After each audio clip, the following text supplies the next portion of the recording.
शेतकऱ्यांसाठी आजच्या सर्वात मोठ्या टॉप आणि ठळक बातम्या आपण या ठिकाणी पाहतोय. पहिलीच बातमी निघते कारंजा तालुक्यात गारपीट, शेतकऱ्यांचं लाखोंचं नुकसान. पुढली मोठी बातमी निघते दूध उत्पादकांना खुशखबर, दुधाचे अनुदान मार्च अखेर जमा होणार.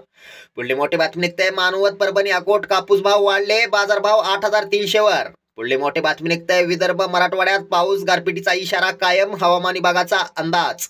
पुढली मोठी बातमी निघते शेळी पालन अनुदानासाठी लाभार्थ्याला मागितली लाच, लाचखोर पशुधन अधिकारी एसीबीच्या जाळ्यात. पुढली मोठी बातमी निघते हिंगोलीत नव्या हळदीची आवक सुरू, 17,500 पर्यंत मिळतोय दर.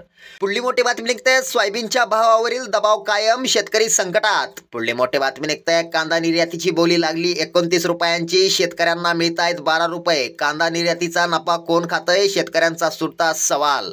पुढली मोठी बातमी निघते शेतकऱ्यांना एकादशी पावली, केंद्र सरकारचा पीक विमा योजनेत मोठा बदल, शेतकऱ्यांना जास्त मिळणार नुकसान भरपाई, शेतकऱ्यांना दिलासा. शेतकऱ्यांसाठी या होत्या सर्वात मोठ्या टॉप आणि ठळक बातम्या. धन्यवाद.